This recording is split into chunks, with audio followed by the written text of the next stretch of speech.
Good morning, everyone. This is the third day of our Caregiving Advocacy Conference. And for our time together during our third day, we're really going to look at how do you create your impact to support and serve family caregivers. And we're going to look at it from the perspective of your small business, for instance, or your initiative within your employer. And because this is a series of workshops that are not CEU approved, we can be a little more flexible in how we look at our time together today. And I am going to record everything so you have access to these recordings, including for those who weren't able to join us live. This is a Saturday morning, so I just want to give a shout out to those who have joined us live. Thank you so much for being here. Okay, let's get started. About 5 years ago, an organization within the caregiving space was using my content without my permission and wouldn't remove it. And instead of simply removing content that they didn't have the right to use, the organization hired attorneys who really were intent on harassing me. I don't know how else to say it. And it was very stressful. I had to hire an attorney, and my resources were slim compared to an organization that had huge resources. So much resources, in fact, that they hired a couple different attorneys. So when I was going through this situation and it was really stressing me out, I thought, what's my coping mechanism? What am I going to use as a strategy to make it through this? And several years ago, I used to do a podcast with an author named Elizabeth Lombardo, and she taught us through this podcast the use of good questions. And it became a strategy that I would use once in a while. And then when this situation happened, I thought, you know what? I got to try something. Why don't I try crafting a good question and using that to cope when I was really stressed out? So this is the question that I crafted. In what wonderful, marvelous, lucrative way will this work out for me? And when I would take a walk, I would ask myself that question as I walked. And what would happen is I moved from fretting to wondering, like, I wonder, how could this situation work out for me? And 6 months later, the situation worked out for me in an interesting way that also was lucrative, which I would have never expected. And that convinced me that questions that we use as coping strategies work. So then I committed to using questions as coping strategies. And we can use this strategy as we think through our work to support family caregivers. You can think about questions you could craft as you start to wonder, well, who could be a client? What could be my work? What does my future look like in terms of serving and supporting family caregivers? What could be my purpose? And if, for instance, I start a small business to support family caregivers, what does that look like for my life? So I'm curious, when you see this bullet list about potential questions you could start to actually develop about your work, which of these bullet items really stands out to you?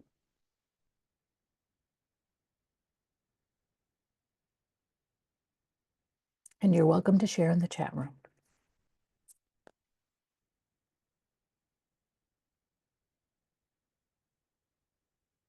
For me, the question always, for me, came back to who do I work with? What are the questions about my clients? That was always helpful to think through that. Yes, Marla's on the same wavelength. Yes. And Beth is sharing your work. Yeah. Yeah. And Lauren is sharing clients and my life. And then a few others are sharing clients and work. So that's interesting that there's a few that really stand out to you. Okay, if you were to think about a question you could craft that would help you gain insights into the clients you want to work with, what could be that question? So start to actually work out a draft of your question in the chat room. I'll give you some suggestions. How could my personal caregiving experience inspire the kind of clients I work with? And if I ask that question, I can start to think, well, I ran a small business while I was caring for my parents.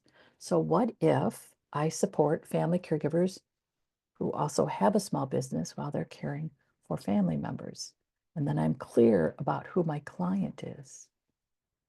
You could also think about, who are the family caregivers that I like to connect with and have a conversation with? That's always helpful.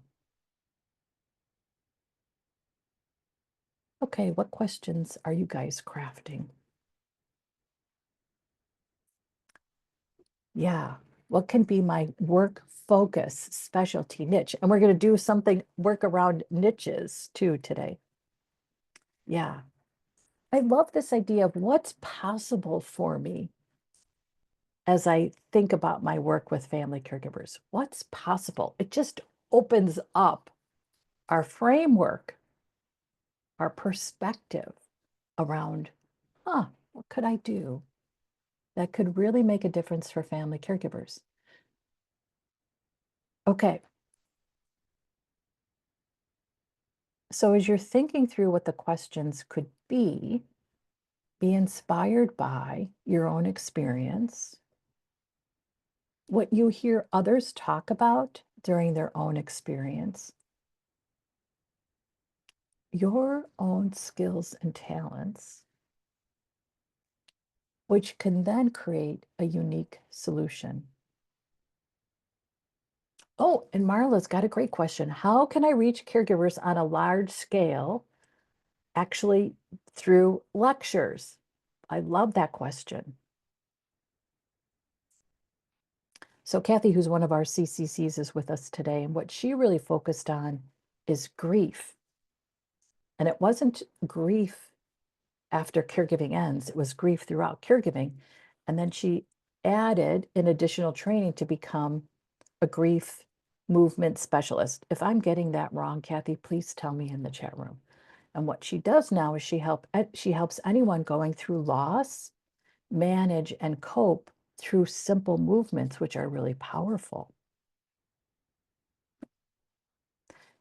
You can take an interest, your experience, and a skill and combine it. Yeah, doesn't that sound amazing, Lauren? Oh, and Kathy is confirming that I did get it. And we have some of Kathy's videos where she's using grief support movement on Caring Our Way.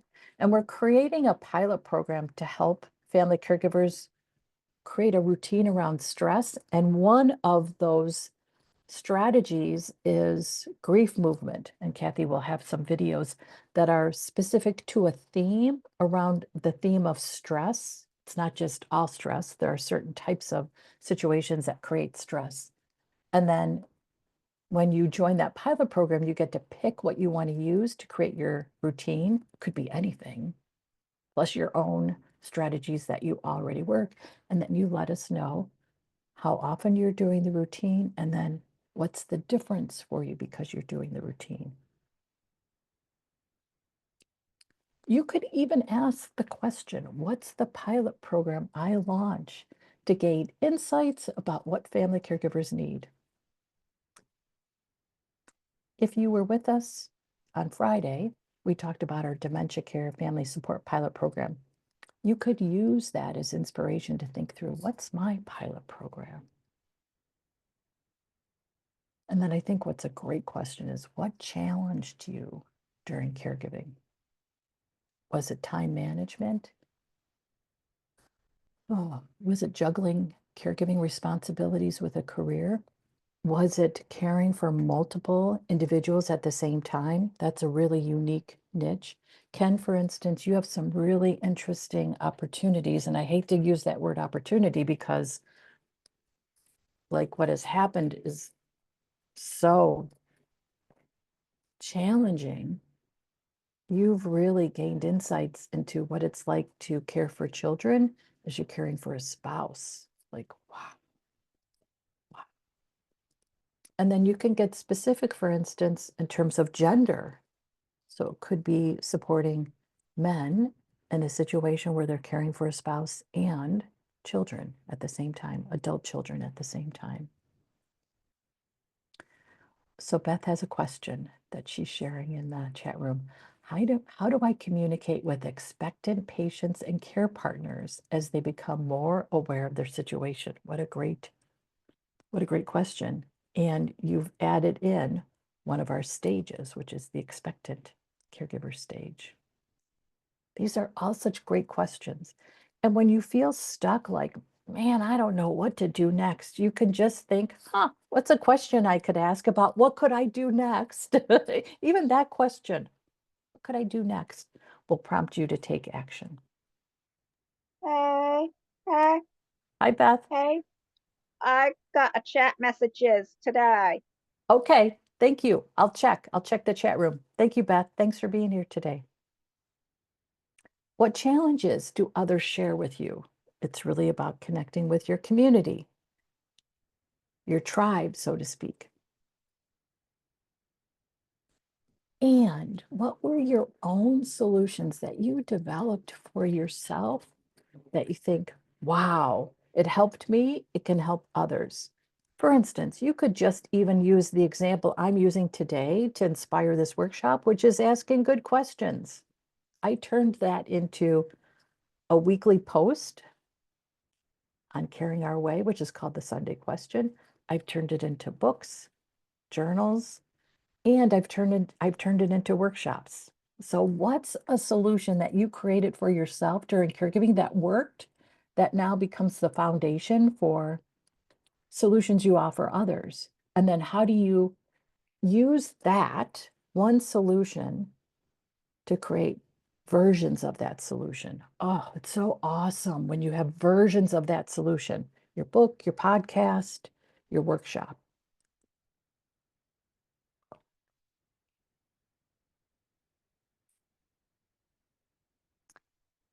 And then how does that solution become an offer for a family caregiver?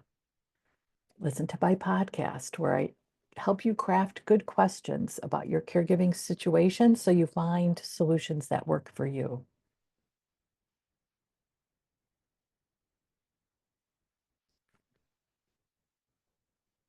We have been thinking about these questions as a solo experience, so to speak. It's our own internal experience.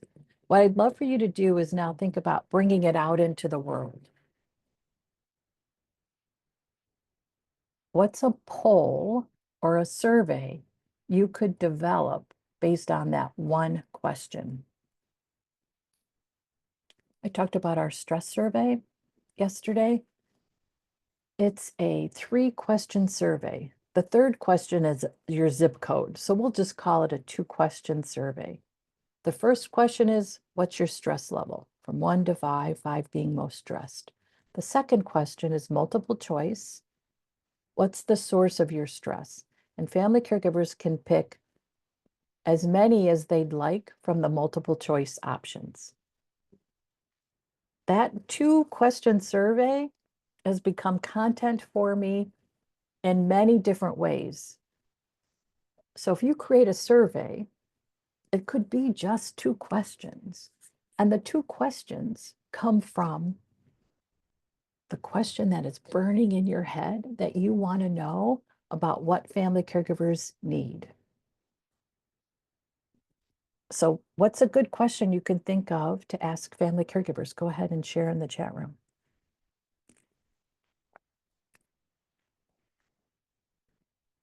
Again, the question that I used to develop that 2-question survey was, what's your stress? And as a result of that, what's the source of your stress? enlightening.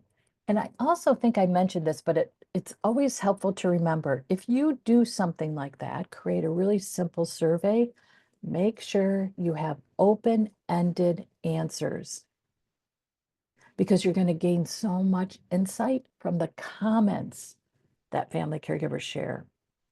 And those comments can become word clouds. So, for instance, on social media, every once in a while, I'll build out a word cloud from those surveys that I use and then share that on social media. And that becomes a really powerful way to start a conversation about the data and experiences that you're collecting. So, Beth has a great question. When did you realize you were a family caregiver? And was there someone who helped you realize that? That's a great question. That's a great question.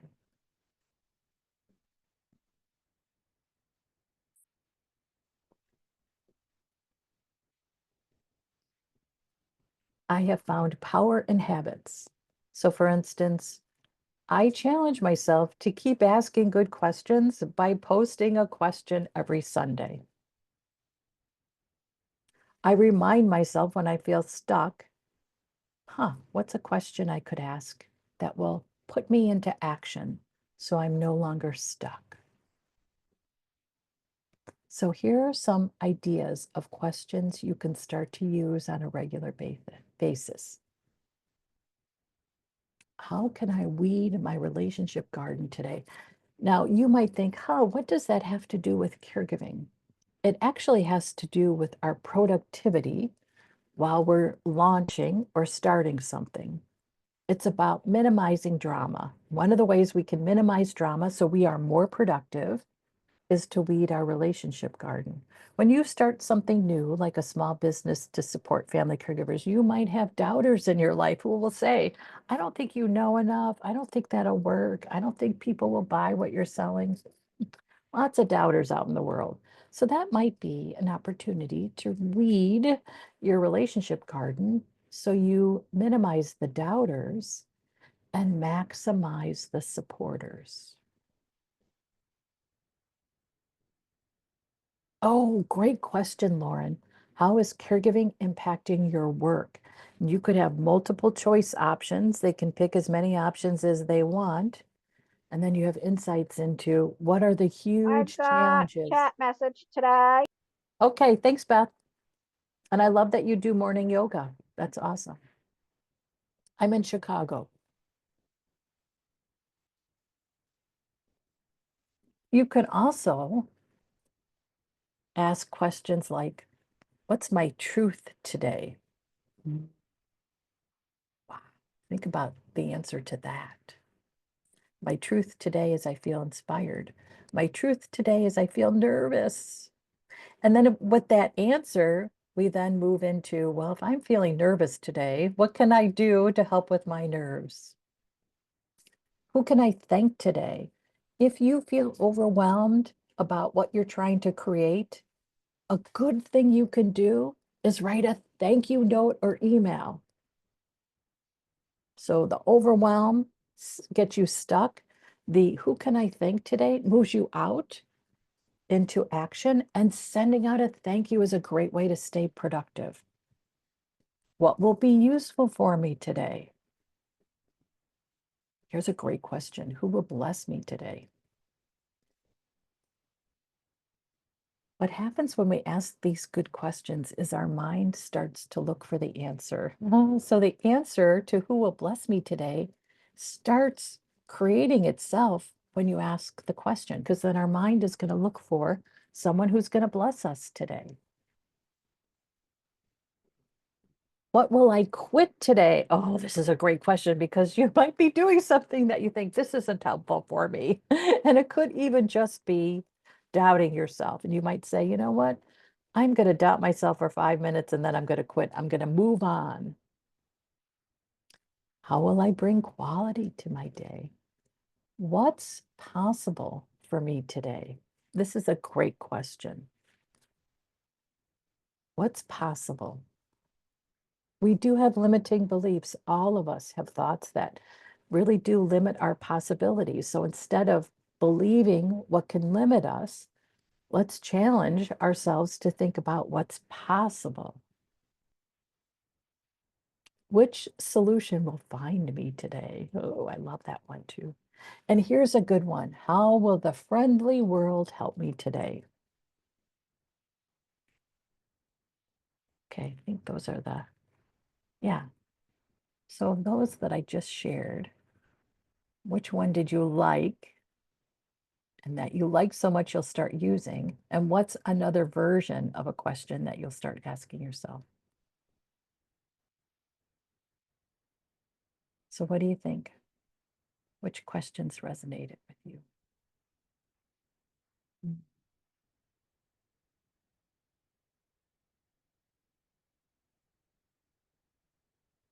What's possible for me today?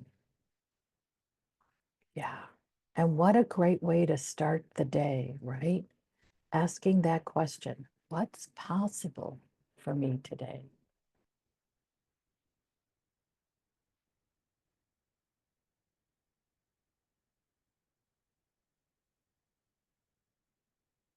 Okay.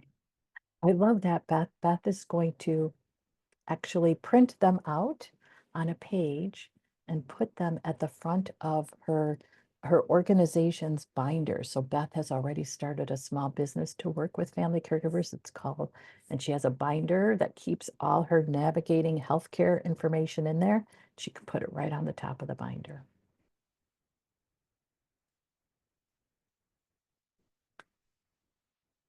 And then if you think, I'd love to continue to be inspired by questions, follow the Sunday question on Caring Our Way. I post a question every Sunday. I have one teed up for tomorrow. I don't remember what it is, but I teed it up. So when you are stuck, especially because, again, it's a risk to put your work out into the world and to think about starting a small business or starting volunteer work to support others, you are challenging yourself to be different. That's a risk. And that's why we want to think through what's the support we can surround ourselves as we take these risks. Every day you're taking a risk. And good questions can be a great way to surround yourself with support and remind yourself that you are limitless. You are limitless. Okay, I'm going to stop there. What questions might you have about what we just talked about? I know. I got a chat message today. Oh, did you? Okay, thanks, Beth. Thanks, Beth.